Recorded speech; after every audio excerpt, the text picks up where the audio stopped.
everybody. Today I wanted to talk to you a little bit about the, let's say, mindset of getting into fitness and what that looks like. I'm going to try to think it out at the same time that I'm talking about it, so we could be as real as possible with the situation. Now, I think what a lot of professionals kind of fail to see when people come to fitness, it is not their first choice. Most often, if it was their first choice, you wouldn't be working with them as a professional, generally. And even so, we can still say that people generally come to the conclusion of that they're going to be doing fitness when they're frustrated, annoyed, or upset with things that are currently going on. This way, they come towards fitness because fitness is very well promoted as a thing that's going to get you where you need to be, and it's going to do it fast.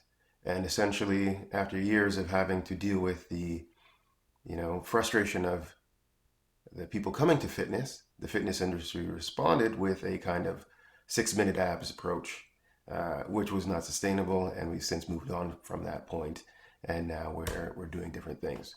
But the idea is that people are not coming to fitness from a place of being kind of open to the fact that it's going to be a long time thing. I'm here to stay. I'm here to change my lifestyle through fitness, and that's where I'm headed. They're generally saying that I want to get this result as soon as possible, so that I can do the thing that I want to do, and then I can stop doing the gym because I don't really want to do it in the first place, and they continue. And as you can see at the very beginning, there is a mindset going against the action, and therefore the end result of long-term goals being accomplished when it comes to fitness, not very high.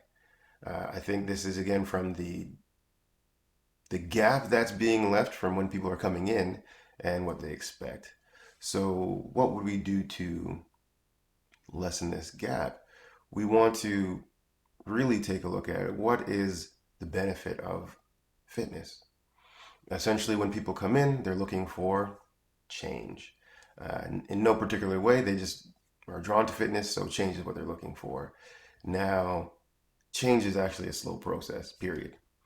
However, fitness has the ability to, let's say, input lots of energy into changing a lifestyle. Therefore, we can change a lot of things real quickly and get to a result. However, these changes, because they're done against the way that actual change is formed, will be unstable, which means they will continuously need the same amount of energy to keep it going. And as soon as you stop, then things will kind of shy away from the way that they were before, or the results that you've gotten. Now, this is to say the appropriate use, I guess a good way to establish this kind of concept is that if you come to fitness or you start working out in the gym by yourself, we're going to say this is like trying to quench your thirst by drinking out of a thimble. Now, let's say you come, you work with a professional, a good professional. Now you're trying to quench your thirst by using a teacup. Now you go into the gym and you start to embrace the mindset that's there. Hard work gets the job done. Always stay moving forward, stay very energetic, go for your goal, drive for the thing that you want. Now you'll be quenching your thirst with a thermos. However, better still, if you come to the gym and the exercise arena, essentially, um, and you start to understand that you're part of a team. There's many people trying to do the same thing you are. And because you're part of the team, you have to come prepared for your workout or your exercise, and you have to give it your all in the sense that the team's counting on you, something greater than yourself. Now you're drinking and quenching your thirst from using a lake, a reservoir of water. And the final step, if you come to fitness and you leave with the influence of self care, the ability to see the actions that go beyond the gym into lifestyle and make change, now you no longer thirst. You've quenched it completely. You can find water wherever you go in that situation. This kind of just saying that we only tap into maybe 15% of the capability of what fitness is able to do when we do it in a certain way. And when we take more of a self care perspective on it, we tap in closer to the 90% of what it can do. And in taking this approach to using fitness for the right purpose, we then have to pay attention to the downfalls of fitness. What are the weaknesses that fitness has? As all health industries have a weakness, what is fitness? Fitness will always impart tremendous amounts of energy into a direction. Yeah, all trainers and people in that sort are amazing at controlling energy, large amounts. They can make you motivated from the inside out, essentially, when you're around them. That's the kind of people that they are.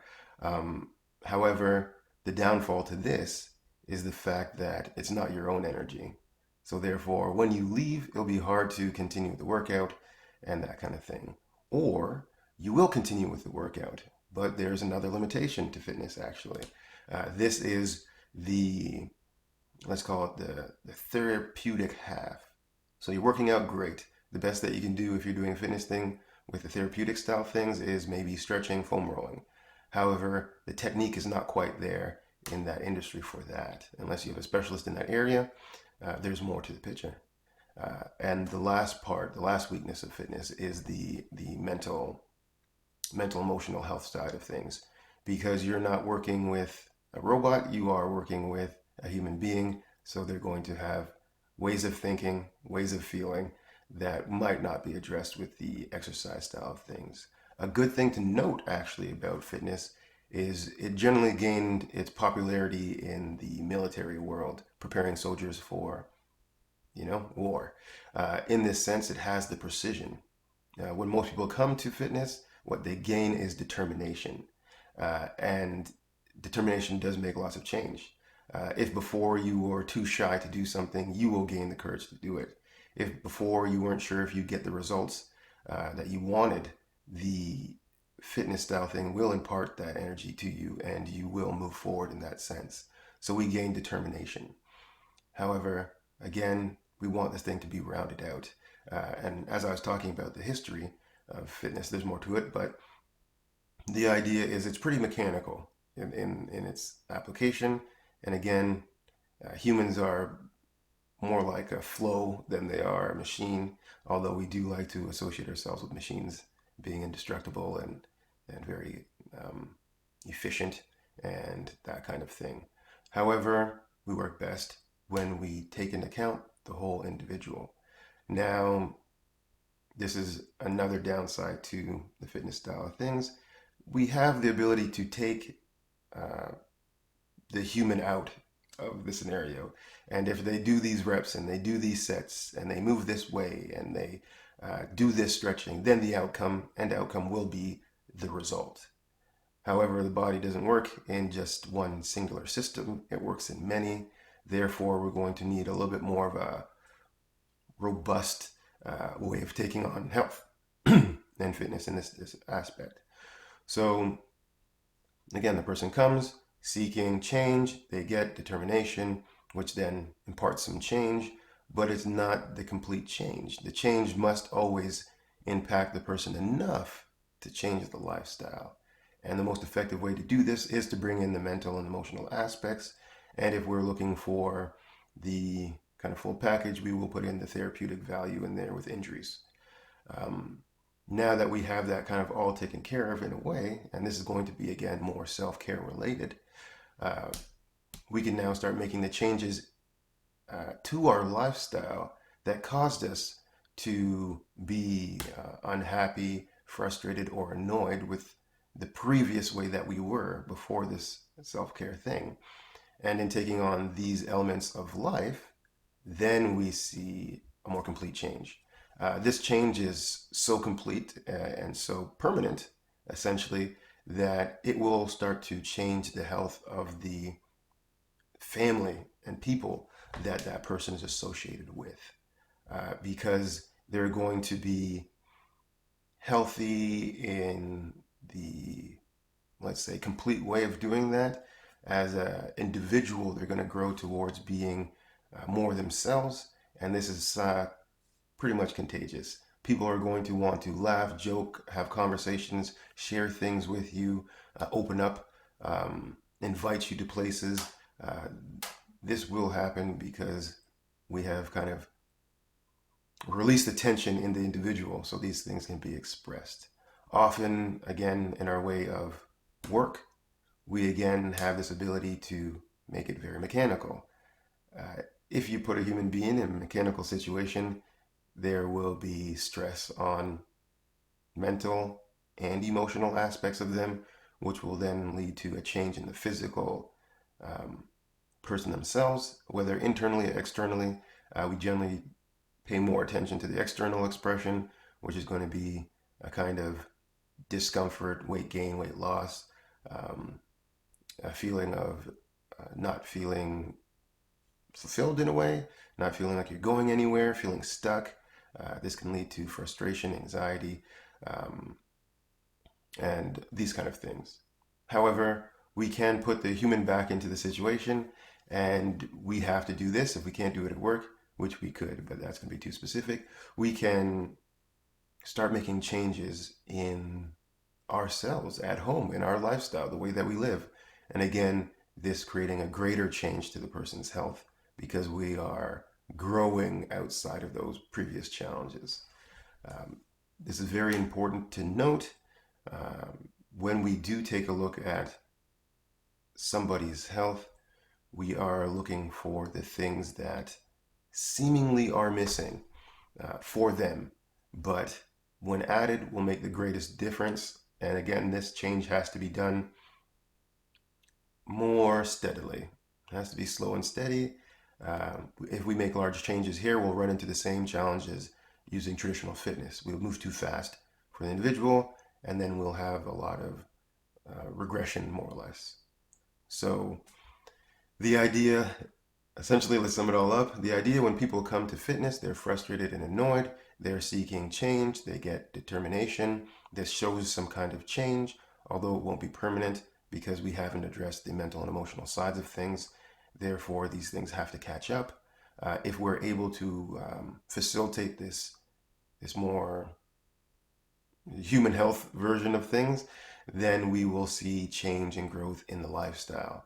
We'll see change mainly in the way the person perceives challenge, the resources they feel they have, their abilities to overcome these things, and they will share this with you as they go through that challenge.